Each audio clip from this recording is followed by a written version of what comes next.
anak kita tidak dikenalkan dengan alam. Dan itu kesalahan fatal. Mereka tidak kenal gejala alam, mereka tidak tahu tanda alam, mereka hanya main di gadgetnya.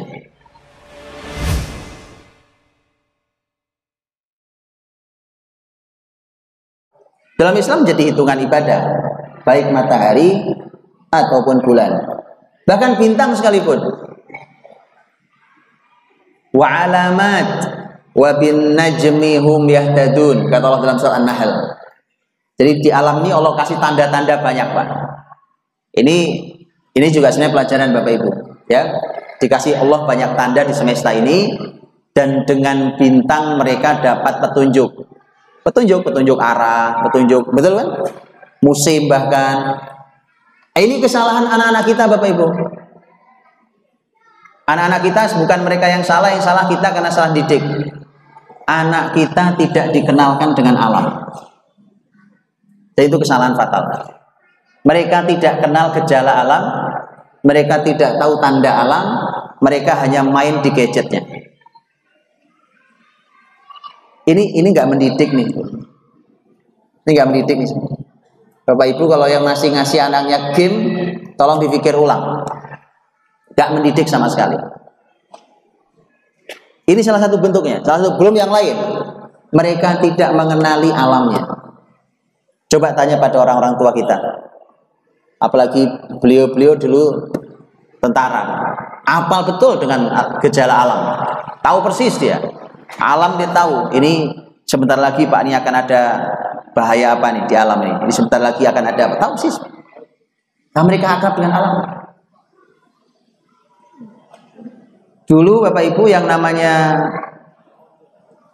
melihat tanggal 1 Ramadan, melihat hilal, atau melihat tanggal 1 Syawal, itu dulu bukan keahlian orang khusus. Karena dalam hadisnya di zaman sahabat, taro annasul hilal. Jadi orang tuh keluar ke padang pasir melihat hilal.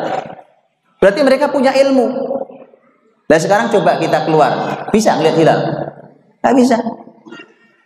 Hilal sebelah mana tempatnya? Kita nggak tahu hilal sebelah mana tempatnya. Ya kan? Ada rumahnya hilal sebelah kita. Hilal langit nggak tahu kita di sebelah mana hilalnya. Kita nggak tahu siapa.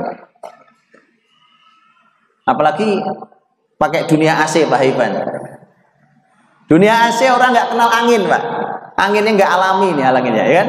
Ini angin, masya Allah, anak-anak perlu dipapar dengan matahari, dipapar dengan angin, biar mereka tahu itu. Penting itu, dan itu pelajaran mahal buat kita. Saya pernah mendengarkan materi seorang dokter. Beliau seorang dokter lulusan Eropa dan dekan Fakultas Kedokteran sebuah kampus Islam. Beliau bercerita tentang masalah hukum Islam dalam masalah pembelian kadaver, mayat. Kan kalau di dunia medis kan praktek harus ada mayat yang entah dibeli, entah dapat dari mana, entah sudah diikhlaskan sama orang keluarga atau siapapun. Nah, dalam Islam hukumnya apa? Setelah beliau bertutur tentang itu, beliau mengatakan, hari ini sebenarnya ada teknologi yang nggak perlu mayat betulan. Jadi dan saya pernah ketemu dengan orang yang memang kuliahnya S3 dulu di Australia. Saya ketemunya memang di sana. Itu jurusannya memang itu, Pak. Dia cerita ke saya jurusannya itu. Jadi dia cuma gambar mayat di komputer. Kemudian dia kirimkan cahaya ke ruangan sebelah. Cahaya mayat ini dikirimkan. Di sana ada mayat geletak, Pak. Mayatnya nggak ada, cuma orang masuk mayat betulan. Nah, si dokter kalau megang pisau virtual namanya, itu begitu dia belek gitu, ya muncrat darah betulan. Jadi kayak mayat betulan. Diiris gitu ya kayak nuris itu. Saya tanya ke dokter tadi, Pak Dokter, kalau gitu apa nggak cukup dengan teknologi itu? Jadi nggak perlu ribut-ribut tentang masalah hukumnya beli mayat, hukumnya apa gitu ya? Jawaban beliau menarik. Tidak cukup. Karena tangan seorang dokter ini harus tetap terlatih untuk menyentuh badan pasiennya. Oh, ini kehangatannya, dinginnya, detaknya. Karena kalau pakai virtual itu Pak, itu sudah nggak ada yang alami. Nah, jadi ternyata tidak semua yang teknologi itu menarik Pak. Tidak semua yang teknologi itu menarik. Jadi makanya jangan terlalu silo juga dengan teknologi. Teknologi manfaat, tapi jangan terlalu silo juga. Karena buktinya kedokteran nggak mau pakai itu. Kata beliau, ini tangan dokter perlu dilatih. Gitu ya. Maka gitu. Jadi anak-anakku mohon dilatih Bapak Ibu. Ada panas dipapar matahari sehat, apalagi jam segini. Angin tuh Masya Allah, angin panas-panas dikit sehat, jangan dikit-dikit AC, dikit-dikit AC. Hujan Bu, ya Allah, hujan barokah luar biasa. Firman Allah kalau hujan itu berkah. Ya kan? Surat Qaf, wa nazzalna minas samaa'i ma'an mubarakah. Kami turunkan dari langit air yang diberkahi. Itu hujan. Hujan itu firman Allah berkah. Yang menurunkan hujan Allah, Allah sendiri yang berfirman kalau hujan itu airnya berkah. Ini air saya minum Ibu, tapi yang nyuguhin tadi siapa?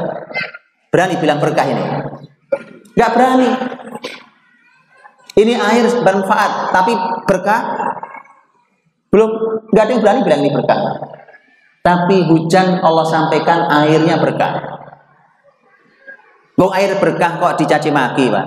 Ayo, jangan hujan-hujanan, nanti pilek. Masa berkah bikin pilek? Gak ada Pak. Itulah salah kaprahnya kita loh. Coba tanya zaman saya saja Pak, saya tinggal di kampung masih hujan-hujanan. Hujan itu kebahagiaan gratis.